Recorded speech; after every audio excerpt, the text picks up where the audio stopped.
지방정부는 주민들이 가장 절실하게 원하는 것을 가장 가까이에서 목격한다.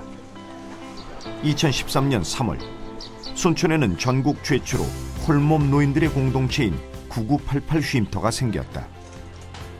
순천시가 경로당, 마을회관, 빈집 등을 개보수하고 주방 가구와 이부자리, 난방비 등을 지원했다. 쉼터에서는 5명에서 10명의 홀몸 노인들이 공동 숙식하고 있다. 혼자 집에 있으면 외롭잖아요. 혼자 자고 혼자 묵고 그런 거 있지만 여기 오면 여럿이니까 이제 그거이 안 외롭고 좋지요. 또 어디가 아파도 서로 알고 그런 게도 좋고 좋은 거이 많지요. 독거 노인들의 고독사, 치매, 우울증이 사회적으로 가장 큰 문제가 되고 있습니다. 순천시는 이러한 것을 해결하기 위해서 9988 쉼터 99세까지 팔팔하게 사시라는 뜻으로 순천시 창조복지 모델로 시작을 하게 되었습니다. 순천시는 현재 42개인 9988 쉼터를 2018년까지 100개로 늘릴 예정이다. 아플 때 물 한 잔 떠다 줄이 없는 썰렁한 집 대신 공동체 생활을 하게 된 홀몸 노인들. 중앙 집권적인 마인드에서는 획일적이었고 또는 주민의 의사를 다양하게 받아들일 수 없는 그런 아주 독선적인 면이 많았었죠. 그러나 요즘에 보면 여러분 잘 아시지 않습니까? 각 동네별의 민원이 직접 행정에 반영되고 있고 국민들의 행정에 대한 열린 그런 마음 그리고 민주화된 그런 마음은 상당히 발전을 했다고 봅니다. 복지에 대한 새로운 발상과 접근, 실험. 중앙정부가 아닌 기초자치단체이기 때문에 시도해볼 수 있는 영역이다. 부산광역시 부산진구의 청소년 예술학교. 꼬마 예술가들의 기운이 느껴지는 곳이다. 문학 수업반에선 아이들이 한창 꽃에 대한 생각을 발표하고 있다. 일기만 쓰니까 재미가 없었는데요. 글쓰기를 많이 할 수 있어서 재미있어요. 시도 많이 써지고 글도 많이 쓸 수 있게 됐어요.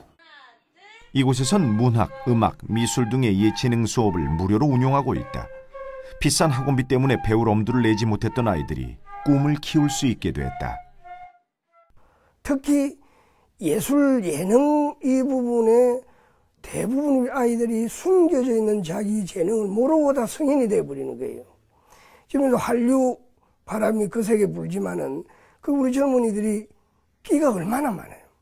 우리 어린 아이들한테도 그런 예능적 어떤 자질, 끼가 많이 숨겨져 있다. 이 모습을 어릴 때 발견해서 키워주는 것이 교육의 목적인데 우리 학교의 교육은 그게 많이 부족하고 등한해 왔거든요. 그 덕택에 지금까지 360여 명의 아이들이 크고 작은 대회에서 입상하는 성과를 거두었다. 이 예술학교 때문에 이사를 오는 경우도 있었다고 한다. 일률적인 전국 단위의 이런 시책이 아니고 우리 부산진구에 맞는 시책이 뭐냐. 우리 자치단체 단위라도 자치시대에 맞는 바로 이것이 그 지역의 문제를 그 지역에서 풀어준다는 차원의 자치시대 정신에 맞는 거 아닌가 하는데 굉장히 의미가 크다고 보죠. 지방자치의 가장 큰 장점은 그런 작은 실험들을 할 수 있다는 것. 새로운 복지 모델들이 경쟁적으로 탄생하고 있다. 전주 엄마의 밥상도 그런 예다. 오히려 시민들과 밀착한 우리 시민들의 마음을 읽어내는 능력은 지자체가 훨씬 더 뛰어나다고 생각을 합니다. 중앙정부보다. 그렇기 때문에 지자체 20년은 이미 성장할 만큼 성장했다 이렇게 생각을 하고 저는 후한 점수를 주고 싶습니다. 모두가 잠들어 있는 새벽. 전주시의 한 외식업체 직원들은 누구보다도 이른 새벽을 맞이한다. 아이들의 허기진 아침을 책임질 엄마의 밥상을 차려내기 위해서다. 집안 형편이 어려워 아침밥을 거르는 아이들을 위한 엄마의 밥상. 천주씨가 작년 10월부터 시작한 일이다. 네, 1년 365일 일요일만 빼고 비가 오나 눈이 오나 날마다 그 가정을 찾아갑니다. 아이들이 좋아하는 메뉴로 메뉴를 구성을 하였고, 더군다나 또 커가는 성장기 아이들이기 때문에 칼로리라든가 영양분을 골고루 반영을 했습니다.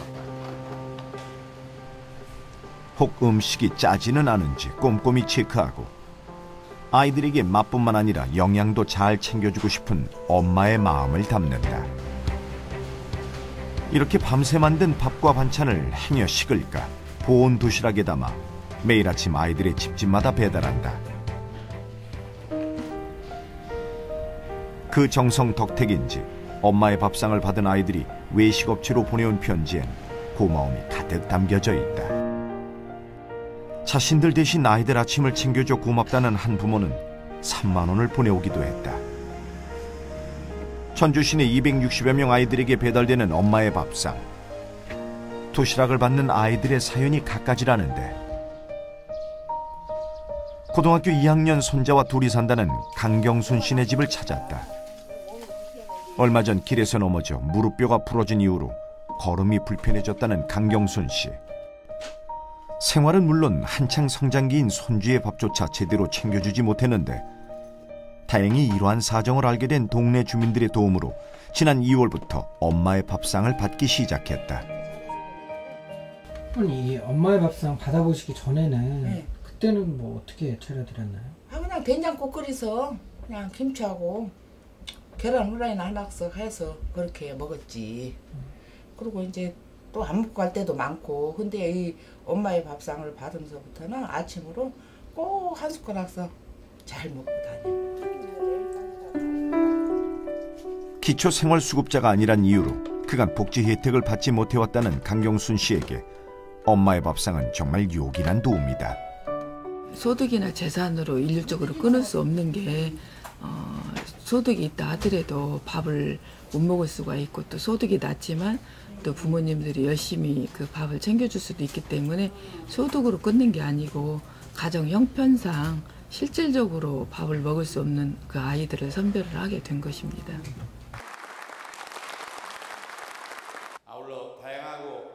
지난 7월 8일에 있었던 청와대 오찬.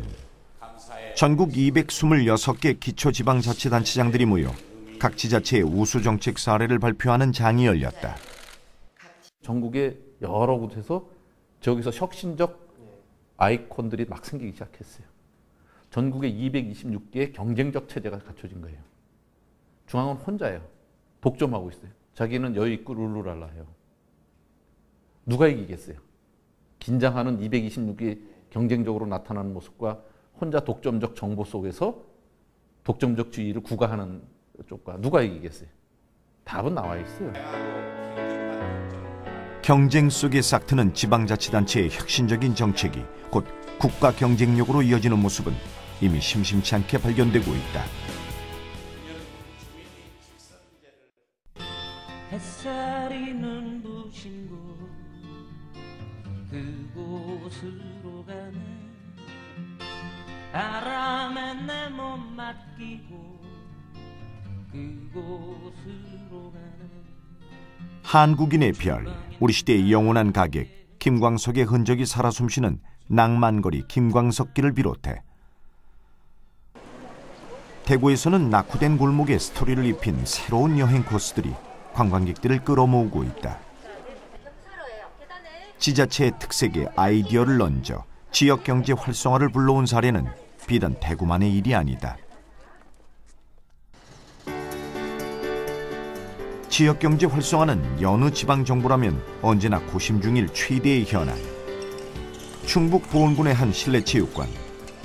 전지훈련으로 구슬땀을 흘리는 국가대표 선수들을 쉽게 만날 수 있다.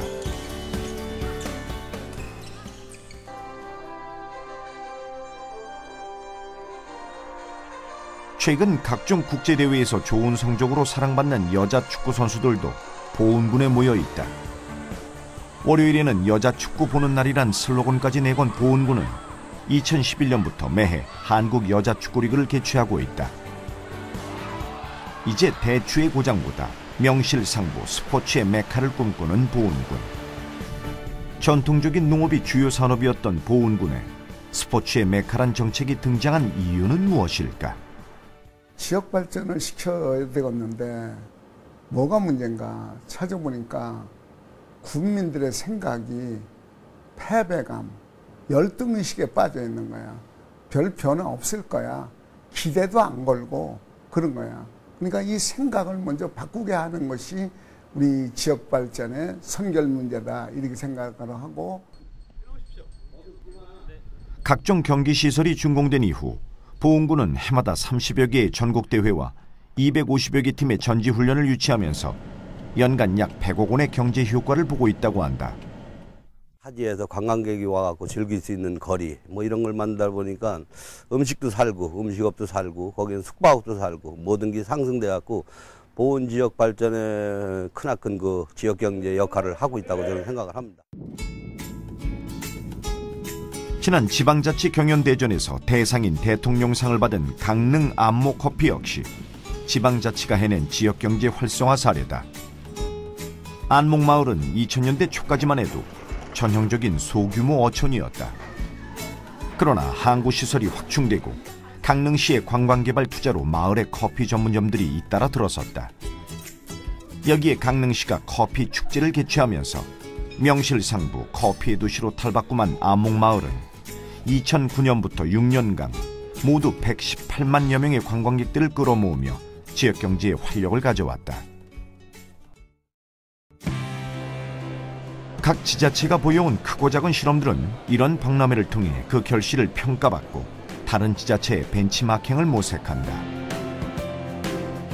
올 초 정책 박람회에서 많은 사람들의 호평을 불러 모은 실험적 사례는 바로 서울시 종로구의 도시 비우기 사업. 높고 많고 꽉 채워진 풍경이 우리에게 익숙한 도시의 습성. 서울시 한 구청에서 그런 도시의 모습에 반기를 들고 나섰다. 종로구청장은 한 신도시를 가다 문득 도시는 왜 자꾸 채워가야만 하는 걸까라는 의문이 들었다고 한다. 교통 표지판이 붙어있는, 야 저건 굳이 안 해도 될 텐데 이 넓은 신도시에 저 주차금지 표지가 굳이 있어야 되는 건가, 텅텅 비어 있는데. 그래서 제가 아차 우리 종로구에 이거 좀 문제 있구나. 그렇지 않아도 막 저는 그 전에도 뭐 여러 번 치우고 정리하고 이제 하고 있었지만, 그래서 그때 생각하기를 우리 도시 시설물 좀 비우기 운동을 좀 해야 되겠다. 조선시대부터 4대 문안도시의 기능을 해온 서울의 종로는 일찌감치 현대도시의 면모를 갖추고 있었다. 그러나 도시 건축에 대한 이해가 부족한 상황에서 각종 건물과 시설물들이 우후죽순 들어선 탓에 주민들의 보행이 어려울 정도로 좁고 어지러운 거리가 종로구의 일반적인 풍경이 된 지 오래다. 그동안에 우리가 필요로 해서 설치만 했지 치울 생각을 안 했어요. 다 설치만 했어요. 뭐 이거 필요하니까 설치하고 저게 필요하니까 설치하고. 그래서 이것은 우리 도시 보행권, 특히 우리 시민들의 보행권 확보를 위해서도 우리 도로를 좀 정비, 그다음에 정리 정도는 해야 되겠다, 이런 생각을 갖고. 주민들이 느끼는 사소한 불편부터 해소하자는 취지에서 도시를 비우기 위한 종로구의 고민이 시작되었다. 시작은 녹록치 않았다. 거리의 각 시설물마다 관할기관이 다른 탓이었다. 9개 기관의 관계자들이 모였다. 필요한 시설과 불필요한 시설이 무엇인지 의견을 나누고 현장 실사도 거듭했다. 한 달 수입이 약 13,000원에 불과했던 공중전화, 불필요한 전신주, 그리고 쓰레기통으로 전락해버린 우체통이 철거됐다. 자칫 걸려 넘어질까 우려를 샀던 소화전은 땅 밑으로 들어갔다. 횡단보도를 가로막고 있어 보행에 불편을 줬던 표지판 기둥들이 정리돼 주민들이 걸어다니기가 한층 쾌적해졌다. 종로구청에서 도시 비우기 사업으로 인해서 이거를 철거하게 됐다는 소식을 들었습니다. 그래서 너무 환영했고 좋았는데, 그거를 지금 이제 비우고 나니까 너무 이 자문고개가 완전 확 트인 것 같은 그런 느낌을 받았습니다. 오늘 갑자기 이게 길을 막고 있던 통신지나 가로등주가 철거되는 거 보면 깜짝 놀랍니다. 그래서 주민들 지금 반응은 좋고요. 철학을 도입해서 보행 환경을 개선해서 주민들이 걸어 다니는데 불편함이 없도록 보행권을 확장할 수 있도록 계속해서 저희 종로구에서는 도시비우기 사업을 추진할 계획입니다. 새롭게 채워서 주민의 불편을 해소하는 여느 정책들과 정반대로 비움의 발상으로 만든 도시비우기 사업. 중앙정부에서는 결코 시도하기 힘든 지방자치라서 가능한 그들만의 창조다.